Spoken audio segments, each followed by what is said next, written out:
This is a house built out of cob, which is a mixture of clay, sand, straw, and water. And that's it. Built by a man who is the king of cob, who has kept alive this tradition of building in rural Devon, and who is determined to prove that cob has a future as a 21st century material. He doesn't want to build a cob house. He wants to build a cob citadel.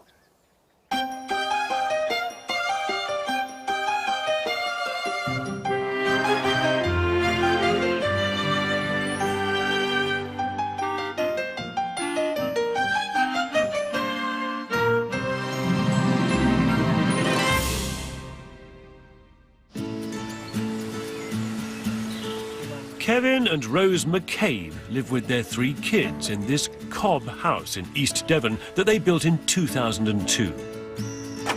Kevin is Britain's leading living exponent of cob building, wresting houses out of the mud with his bare hands. Certainly I want to revive cob. There hadn't been a new house built for 70 years when I built our first house out of cob. But cob's been around since prehistoric times, and it's used from Afghanistan to Andalusia. In Britain, it's a material most associated with the West Country, where Kevin has now built 5 new cob houses. It really is the best thing possible to choose for a dwelling house in particular. You can do amazing things with it. Not content with just preserving the tradition, Kevin now wants to test this historic material to the limit by building the largest cob house ever. At 10,000 square feet, it'll be double the size of the generous family home they live in now. Dad's been an epic cob building warrior, and he's just been project after project getting more and more ambitious, and this is a kind of, you know, utopia of cob awesomeness. Kevin is a really determined man, and he's very focused. He's quite demanding. He's keen to try something that's exciting, try something that's a little bit different, that hasn't been done before. The new house will incorporate some 21st century technology into its medieval cob skin.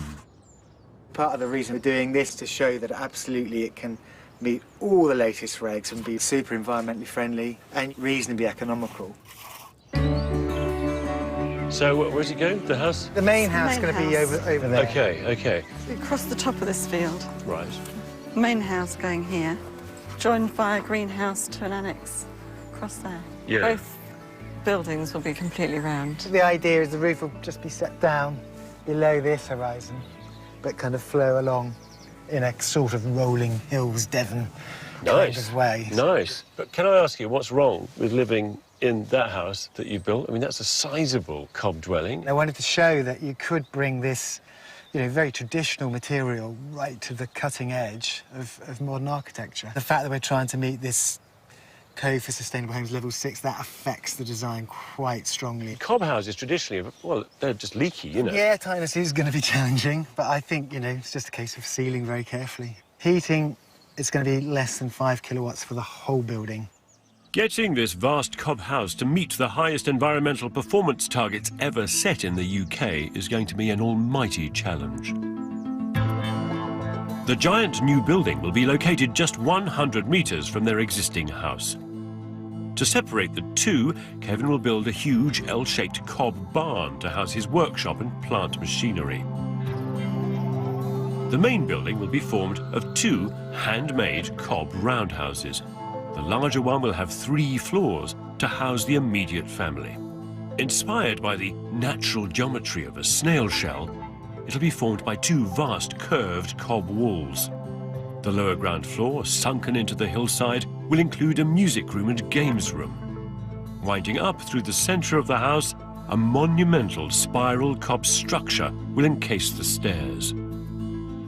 The main access will be via a bridge into the 2nd level, where the living spaces will be. Most of the bedrooms will be up on the 3rd floor.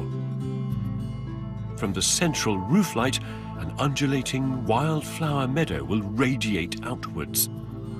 The ground floor of the smaller roundhouse, or annex, will largely be taken up with a garden store and cider press.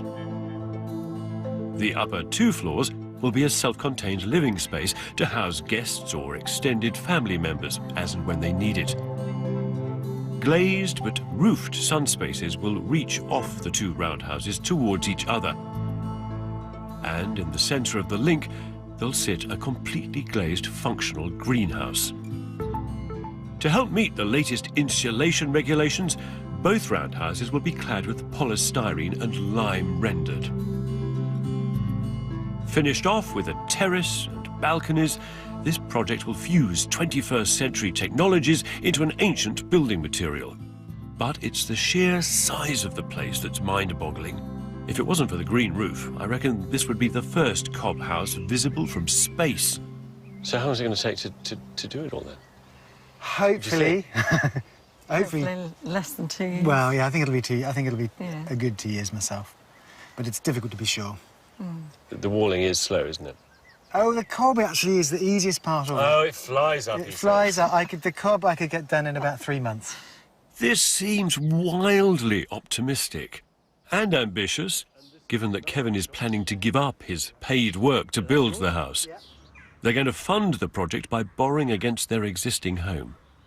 It's £1 million build cost, really. Okay, and you can do it for?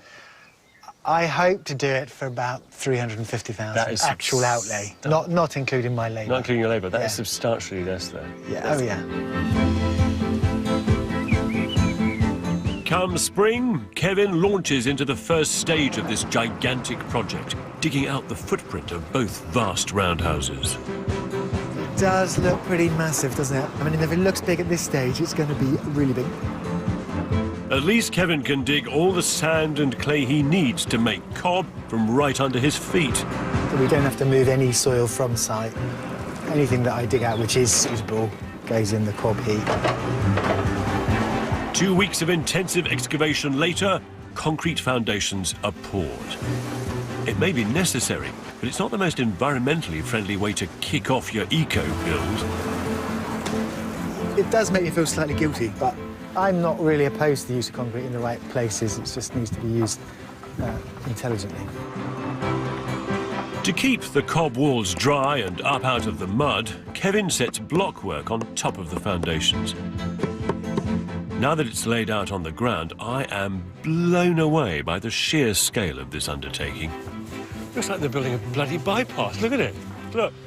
Here's the steelwork and concrete gone in for the flyover. And there's a Roman amphitheatre being revealed. It is vast, isn't it? How are you? Yeah, very well. Nice to see so much happened. Lots and lots and lots and lots of foundations. About a quarter of a mile, Oh! which is a bit scary. You've got a quarter of a mile of Cobb wall to build on top of those foundations. Yeah, a quarter of a mile and And high. 20 foot high, most I of know. it. Yeah. I mean, that's a huge volume of material and It an is. awful lot of work, too, Yeah. isn't it? Yeah, yeah. That's the yeah, I mean, scary it is. I mean, I suppose it's nearly as much as I've done up to date, and I've been doing it nearly 20 years. What? So, sorry, this building and the Cobb within it represents the total physical volume of every building you've ever built. In More one or place. less, yeah. A bit more concentrated. That sounds like a recipe for insanity. It is. I reckon it's going to be the largest cob building on the planet. Even Rose, who absolutely believes in Kevin's abilities when it comes to Cobb, has her doubts. So has Kevin bitten off more Cobb than he can chew, do you think? This would be amazing if we can actually manage to finish the job. It'll be really good. What do you mean, if? If. Where? Well, is he heroic or is he obsessive? He's a workaholic. He's It's like time. just focused. And he gets quite irritated if he feels he's wasting time. I've noticed. So everybody on site has to work hard. Yeah. And obviously some people can't work as hard as he does. On site, as well as the paid hands, Kevin drafts in his son Ben when he's not at university. Ben's excellent at most of these things. He just doesn't seem to be fully committed to spending his whole life doing it. Yeah. I'd rather be running around chasing girls playing music. No one's really as driven as he is. He's pretty insane. By far, the best time to build with cob is between April and September, when the cob layers can dry out and harden in the longer, warmer days. But it's June by the time the groundwork's done and Kevin can mix his first batch of cob. Already, he and his boys are racing against time to get the walls built before autumn hits. Dad's like, he went to bed like 10 p.m. and got up at like 4:30 in the morning. On Monday we did like a 14-hour day. People say he wasn't born, he was like chiseled out of the earth. Ben adds straw to bind together the clay and sand. In the old days, people used their cattle to tread the mixture together. Using a digger, Kevin can make bigger batches of cob mix much faster. It's like a totally new way of building on the scale that has never been done before. When it's ready, Kevin gently drops the first scoop of what will be 2,000 tons of cob onto the blockwork, and the project enters its next and most epic stage. There is no shortcut with this ancient and mind-bogglingly repetitive process. First, you tread the cob to squash out air pockets. Trim off what's oozed out over the edges. Beat it to a smooth finish. Wait a week or two for it to dry.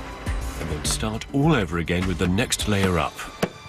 Only another 1,990 tons to go now. Cob is nothing if not labour-intensive. Luckily, with his growing following in the international eco-build community, people will actually pay Kevin to come and work on his site. So it is almost a win-win situation. More the merrier, really.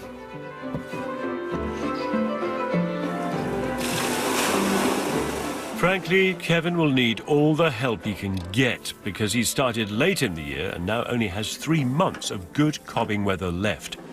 He's got to cob to a height of 20 feet before he can get the roof on and protect his precious walls from the worst of the winter. Kevin, that mix you did this morning, that would yield how much? That's about 15 tons. A good day, we get 2 of them done. On the basis of being able to do 30 tons a day, Yeah. it takes you to mid-October. Is that all right? That's dodgy, actually, yeah. Damn, I wish I'd thought of that before. You are, with this material, very weather dependent. The main thing is, during the winter months, it won't dry because the days aren't long enough, you know. Yeah. By late August, however, the sheer scale of the task is becoming clear. With only 6 feet of basement walls built, Kevin is forced to take drastic action. He's realised he won't get the roof on before winter. So he's decided to stop all work on the house for the rest of the year. Be nice if I'd have got a bit more done. We're not going to put the lintels in at this stage because leaving them over winter, the water would track along them and into the cob. It would just increase the amount of water on the cob. Instead, he decides to focus on the simpler L-shaped barn. Its remarkable load-bearing, pure cob pillars are ready to hold up the roof. It is kind of amazing that you can take this kind of load on a column of cob. We're using the same idea in the house, and so there's a nice kind of dialogue between the 2 buildings. After a Herculean effort, just 3 months later, Kevin is slating the barn roof around a bank of solar panels. But the main roundhouses are still stuck where Kevin left them. It'll now be spring before he can start cobbing again.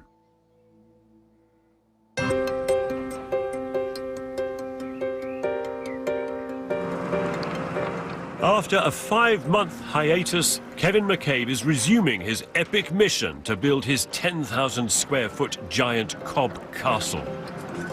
With the onset of dry spring weather, he's putting the timber joists on top of the basement. There are, however, 2 more floors of cob still to go up. We've got about 700 or 800 tons to do, you know, this summer, which is a lot. He needs fine weather to dry out the cob layers quickly if he's to get the roof on by winter. The one thing he fears most is rain. Unfortunately, summer is turning into the wettest on record for 100 years. The rain's just come wave after wave. It's been absolutely ridiculous, record-breaking. It's impossible to build cob when it's absolutely hammering it down. It's just relentless. It has been very hard for him to get up, come out here, pouring rain, get on with the work as much as he can. Every day he comes home completely saturated and, you know, covered in mud, so I feel really sorry for him. It hasn't been dry enough for the ground to dry out enough to be able to move the machines around and the walls to dry out enough to be able to take another lift. Obviously now we've got the floor in, it is imperative to get the roof on, you know, otherwise it's just going to be very difficult to protect the building over the winter. To escape the relentless wall building, Kevin's son Ben is turning his hand to some more refined cob work. Dad said he's going to charge me for the time because it looks so therapeutic and enjoyable that he should charge me to do it. It's great to have a material that you can put a bit of your own character into the building. Kevin and his family have now been obsessively cobbing for 2 summers. September normally marks the end of the cob laying season, but with the delays caused by the rain, they're still at it. It is really quite desperate at the moment. They're now well into the 3rd floor, but cobbing this late in the year has its risks. They're being forced to push cob to the very limit of its capacity. The walls that we're actually building on just aren't dry. Like, if you put too much weight on them, they can literally just start falling over. We've had several instances where walls have started to distort. And the whole thing will move just because it's not drying out quick enough. Cob doesn't have any structural integrity until it's dry, and as the nights draw in, the risks of collapse only increase. Because the days are so short, you get so little drying, the rain becomes much more significant because it doesn't dry out in between whiles, you know. I would normally not be wanting to do cob at this time of year. Kevin's got no choice but to press on late into the year and get the roof on if he can. But at least this monumental structure is at last emerging out of the very mud that it's made from. How are you? Good to see you. From certain viewpoints, it's completely epic, this. It's pretty huge. And taking into account this barn, Yeah. which is beautiful, I have to say. No, I'm very, very pleased with how that's turned out. And there's still plenty of mud here. You have chosen the very, very best year to build it. Oh, perfect. Yeah, it's incredible, isn't it? More rain on record than any since 4000 BC. And how are your spirits? Good at the moment. Yeah. They're not always, as, you know, it has been a struggle. Some days you just can't believe it. As I was trying to explain to my sons, you know, that's what makes it valuable. If it was easy, it wouldn't be worth anything, would it? Good point. Obviously, we've invested a hell of a lot to date. If I don't keep that momentum and that ball rolling, you know, this could all be a disaster still, you know. Well, it could all just melt. Yeah. Couldn't it? And you're now, I'm guessing, arriving at the end of the cob work, aren't you? Very close. You know, when we get the roof on, you know, I will draw a huge sigh of relief.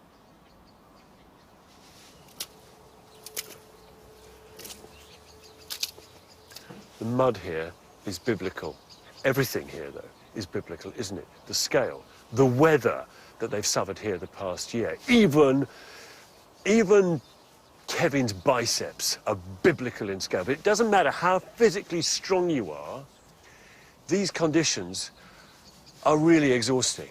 So where does Kevin find the strength to pursue this project? I think it actually lies in the mud, because the difference between what lies at my feet and that wall, which is the same stuff, the difference in value between that, which is worth nothing, and that, which is worth hundreds of thousands of pounds, lies in the human energy and stamina and commitment and passion that's inside his head.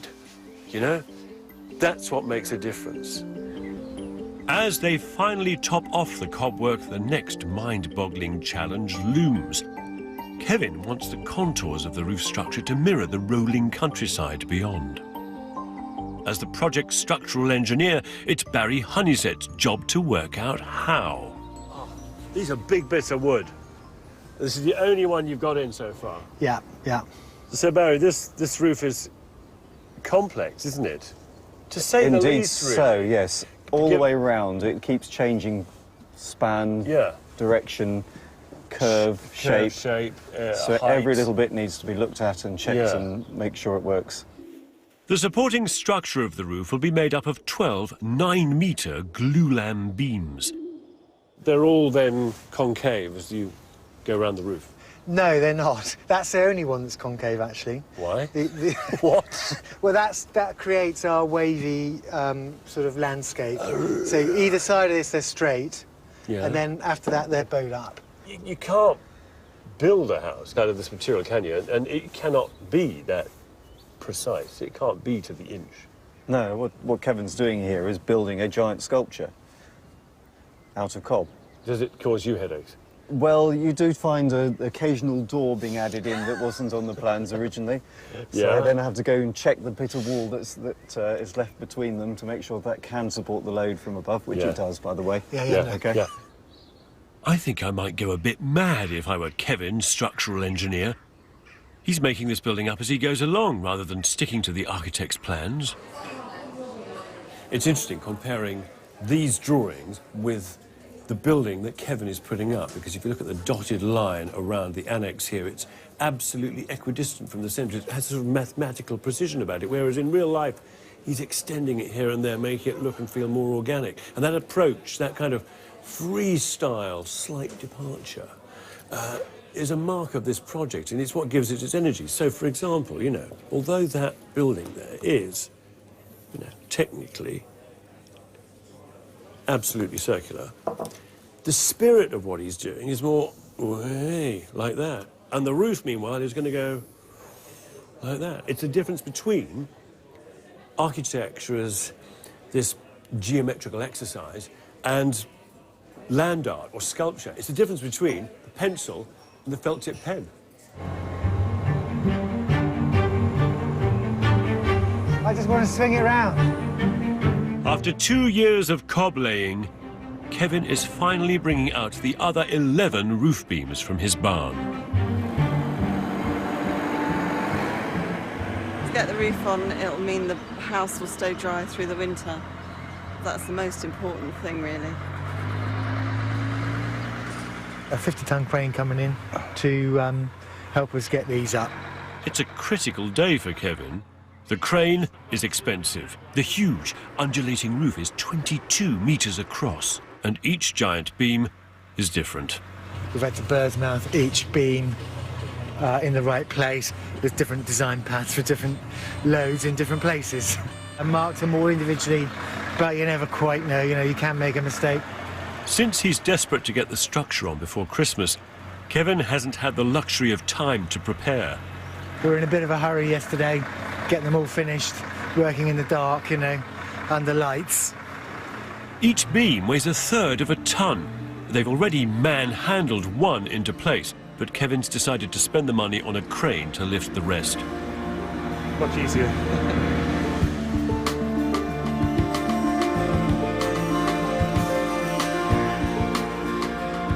That way, a little bit.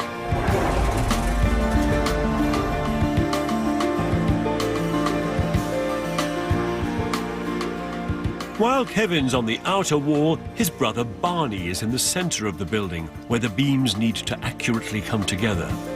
I've made up a sort of central ring as a pattern for these all to meet. The first beam slots into position. Its curved end nudged against Kevin's guide frame, and its bird's mouth sitting neatly on its pad. But the next one is not so simple. You need to go to your right, Barney. What's it touching here? He wants to go that way. I just haven't got a big enough bird's mouth there. Kevin solves the problem with a combination of brute force and determination.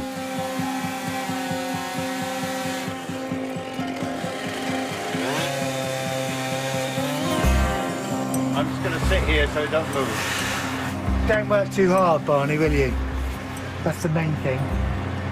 I'm stabilising it, Kevin. I need a pencil. Has anyone got one? He was very good at woodwork at school. Right? Bang on. Horrible, that. I don't want to have to pay for another day for the crane, so I don't want to be doing that on everyone, that's for sure. As Kevin wrangles the rest of the glue lambs into place, he can slowly begin to see his undulating vision emerge. See the subtle curve in the field beyond? It's just harmonised with the environment. Even Kevin's brother Barney's getting excited. And it's been cob, cob, cob, cob, cob, cob, cob, cob. And now we're putting a lid on it, and that feels very, very good. It's a great moment in this building. By an unbelievable force of will, Kevin has dragged this building to a turning point. God, what a day. All right, Good, how are you? have a tea. Pretty full use of the crane, I think. Kevin may have got away with just one day of crane hire, but the big picture is that the combination of such a massive cob building and the unfeasible amounts of rain is beginning to take its toll on their bank balance. I mean, I've never really budgeted. I borrowed as much money as I could, which left about 350,000 for the actual build. It's all borrowed money. It's all going around in circles. We're living on it. We're, spending it, building the house and keeping the kids afloat. I guess we got about 100 left, which isn't going to get us to the end.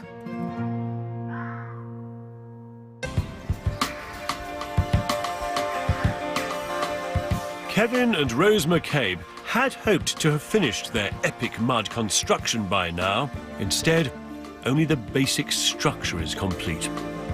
But at least the dramatic timber roof frame is on. Come up, you'll love it.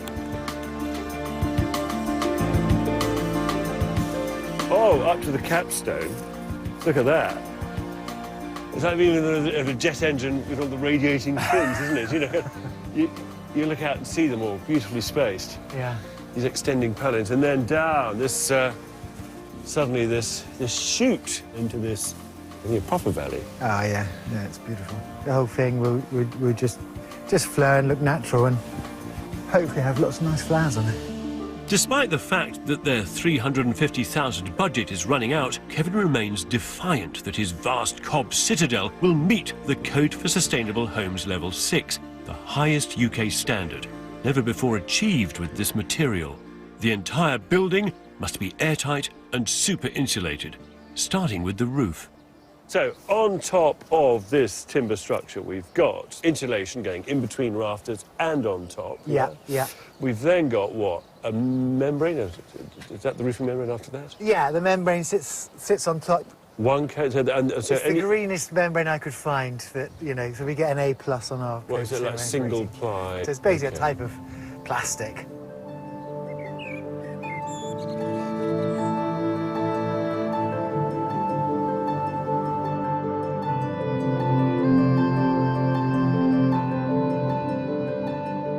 A few months later, the roofs are insulated with polystyrene and covered with their plastic membrane. Soil and seed for a wildflower meadow complete the thermal insulation. I can see little green shoots from the seed. Really looking forward to seeing that come on, actually. And Kevin installs a glass roof between the main house and the smaller annex. I'm really happy with how this is linked to buildings. Well, I mean, essentially it makes it one building, doesn't it?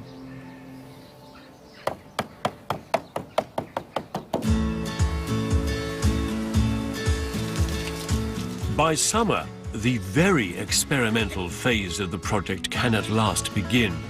Kevin is attempting to get his primordial building material to meet 21st century building regs. Although the external walls are really thick, I mean, they're about, you know, nearly a metre of cob, that isn't well enough insulated. All new houses have to meet this Code for Sustainable Homes Level 6 by 2016. For me, I've got to show that cob can do it, you know, if there's a future for cob, you know, not just for me, but for anyone. To get his building to meet Code 6 heat loss standards, Kevin's trying out his solution on a section of the annex. He plans to cover the entire exterior of both roundhouses in 3 layers of polystyrene before lime rendering over the top. It all seems slightly counterintuitive to me. Why not simply build thicker cob walls? I mean, to get the same level of insulation, they would need to be about 5 metres thick. OK, fair enough. That's answered that question. But plenty of sheets of this material to go through. Yeah, it's a lot. There's a whole yard full over there. Yeah, well, that's enough for this building. The house will be about 3 times that. Once the building's airtight and super insulated, it'll need ventilation. 4 pipes. I think we'll get 4 there. For the system to work, a blue spaghetti of ducting has to be threaded through the entire building.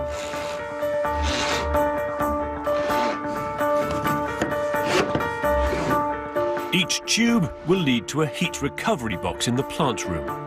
There's a heat exchanger over here. So, stale air from the bathrooms and kitchen will come through here and then get blown outside the building. And then the cool, fresh air comes in here. The key is the separation of the air layers, creating lots of surface area, and it transfers the vast majority of the heat from one airflow into the other. Unfortunately, technology, unlike cob, can't just be dug out of the ground. It costs money. Essentially, Kevin and Rose have now spent all of the £350,000 they'd originally borrowed to finish the entire project. We've basically run out of money. Right at the beginning, I was hopeful that we would get it all done in 2 years for the money we had. And the money has gone out at about the rate I was expecting, but the house hasn't quite got completed at the rate I was hoping. We're pretty much on hold. I mean, I will still take over doing bits outside of my normal week, but I'm having to basically work a full-time week earning money elsewhere. With Kevin now only able to work part-time on the project, the only way the McCabe's can finish their house is to sell their existing 5-bedroomed cob home. Hello, this is Emily. Hi, this is Christina. So we'll follow you up? They're asking for £1.1 million. There is a little room for your husband to study when he comes. She's got a heat exchanger in the top of this. By mid-August, they've had an offer. So with nowhere to move into apart from a caravan on site, Kevin and Rose focus their efforts on getting the small roundhouse habitable as soon as possible. I think both corners and over here. For the position of the power points, Kevin defers to Rose. My pet hate is looking at electrical sockets. They're just so ugly. So in our own house now, I wasn't around when somebody chose where to put the sockets. So that, you know, occasionally that irritates me still, 12 years later. I've got my own ideas what I want, and the problem is when theirs differ, which is quite common. The telly's not going to end up next to the wood burner. Well, I think it is. We find a middle ground. More towards my middle than Kevin's normally. No, behind a piece of furniture. And then you can't get to the socket to plug something in. But once it's plugged in, it's plugged in. Low. Right. Are you comfortable? Yes. Next, in their push to finish the annex, come the triple glazed windows. The whole building will eventually need 52 in total, but they only had enough money to order the ones for the smaller roundhouse. We have got the mobile home if we're really desperate, but hopefully we'll have time to get the annex up and running. But a week later, their rush to get the annex ready suddenly seems irrelevant. I just took a phone call from the estate agents, and the people that were interested that made an offer have withdrawn. Fantastic. There'd have been a good chance we might have been in at least the annex side by late September. The thing is, it's not just getting a buyer, it's our neighbours for the next 10, however long, years. They were very nice people. They just decided it wasn't the right property. This is a grim setback. Kevin and Rose won't be moving into their spectacular new cob home anytime soon. They say, don't they, that it is better to journey than to arrive, which, when it comes to building houses, is rubbish, because what you really want to do is to build the thing, move in, and get on with living your lives. Having said that, Kevin is addicted to building. I mean, he will obsessively lavish attention on every inch by handcrafted inch of this building. And you know what? Maybe he just doesn't want it to stop. Kevin McCabe has been making his mark on the Devonian landscape for 2 decades, building a series of quite unique crafted homes. In doing so, he's kept alive the tradition of building in cob. That house just there, I think, is perhaps the finest that Kevin ever built, and it's the one that he and Rose have lived in for the past few years. If you take all of the cob in the walls of that building and add it together to all of the cob that Kevin's ever handled, you get an idea of the size, the scale, the almost impossible challenge that Kevin set himself in trying to build this, his castle of cob.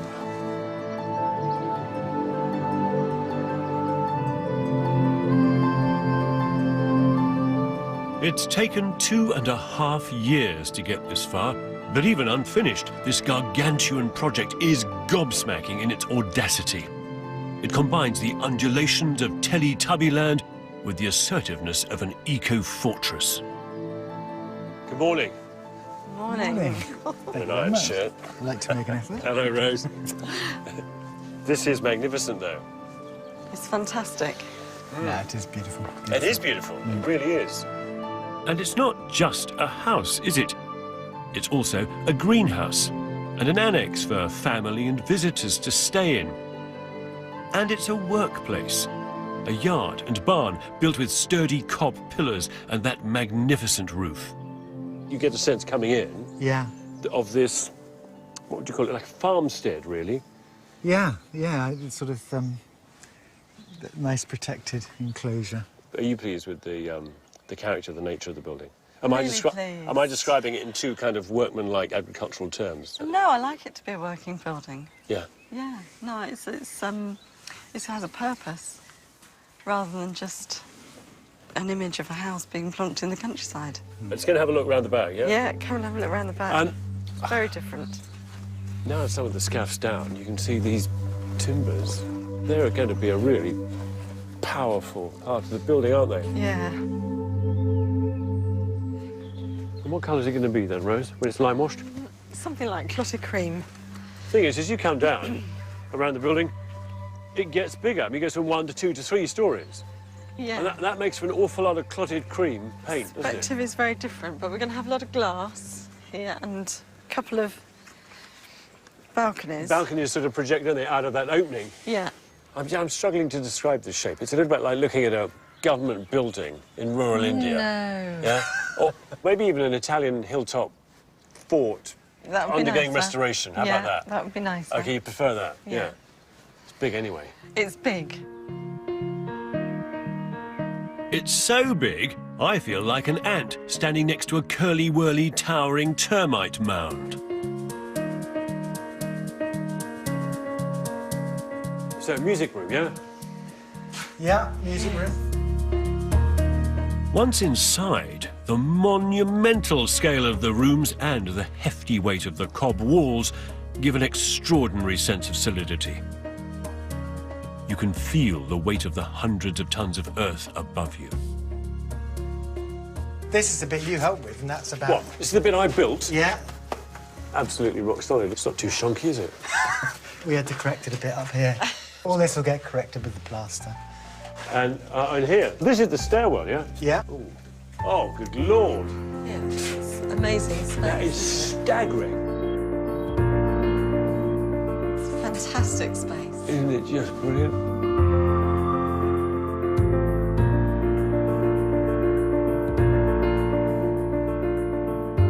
A helical staircase will spiral up through this space, but always allowing light to pour down through its centre. This is Cobb architecture at its most awe-inspiring. It shows what's possible.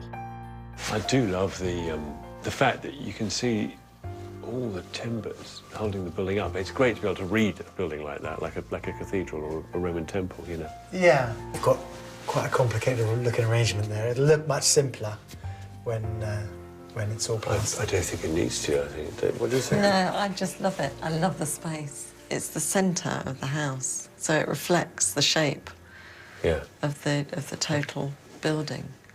Yeah, absolutely. We use the ladder, yeah? We do? Yeah.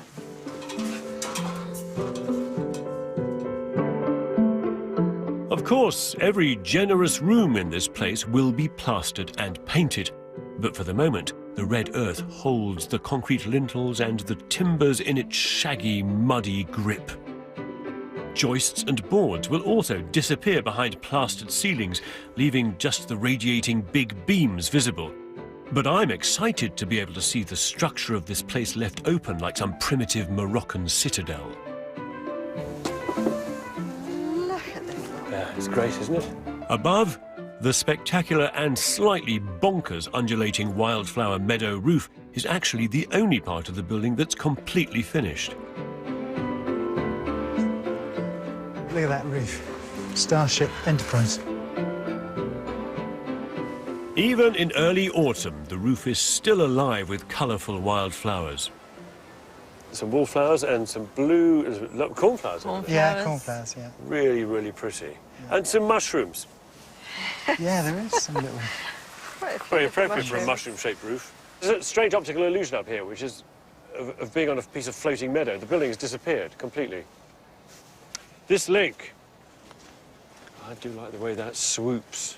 Yeah, I mean, I tried to, work it out mathematically to get a kind of an even radius between the two. But because you've got that going on, as well as that, I had to sort of imagine how each bit went in a gradual way. Who needs maths when you've got imagination?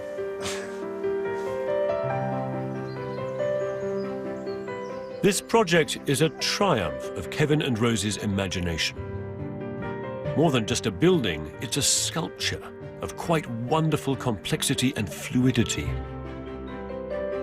And while progress in making the annex habitable has slowed to a crawl, because Kevin and Rose still haven't found a buyer for their old house, their building is already a monument to their determination and stamina. Does that upset you that after 2.5 years the rest of the building isn't as finished as this? I've been disappointed I haven't got a bit further with the money that we had. I was optimistic we might get further, but... At every point in the past 2 years, when I've visited, Kevin has been constructing for hour upon hour every day, and it's how you almost define your existence, isn't it? Do you feel kind of addicted to that? There's a little bit of that. There is a little bit of that. And I wouldn't want my whole life to be as all-consumed as it has been the last couple of years. Can you sustain that indefinitely? Obviously not, I'm going to die at some point. But no, I think while you're being rewarded, you can sustain it a long time. So the actual process rewards you as you're doing it? Yes, that's the lovely thing with building, isn't it? You're creating stuff. Life's short, and I want to get a lot achieved. Human beings that work, that operate at this level of intensity, inevitably require a bit of support and backup. He needs a lot of feeding. And is that it? Yeah, no, I need a lot of backup. He needs a lot of backup. I get a lot of backup. Yeah. Could you ever consider now living in a conventional house? No, I'd still want to be adventurous. It's just enabled us to be very imaginative with the space we live in. And we like that. Every time you come home, it's got to bring a smile to your face, hasn't it? You know, living somewhere like this. It's fabulous, and I just love it. Me too. And I am humbled by the superhuman, or rather human, effort it's taken to tread it together clod by muddy clod. You know, every single building material we handle has come out of the ground. It's been dug and processed and refined and then packaged into nice, tidy shapes for us to handle. Except here, of course, Kevin had to dig and process and refine every single bucketful of his material.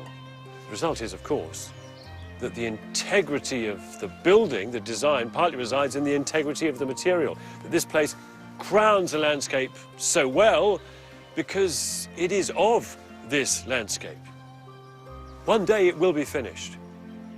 One day Kevin will build his kingdom of Cob, or as his son Ben puts it, his utopia of Cob awesomeness.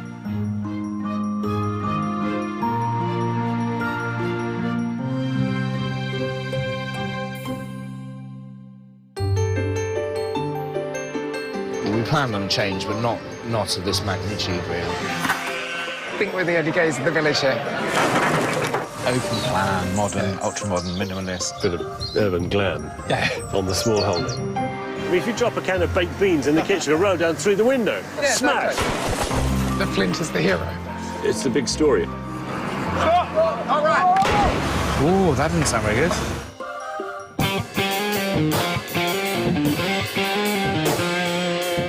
From grand designs to cunning ones, George Clark returns to look at amazing architecture on a small scale tomorrow at 8. And at 9, School's Out. Educating Yorkshire breaks up with a truly moving last day of term. Next, it's Gogglebox.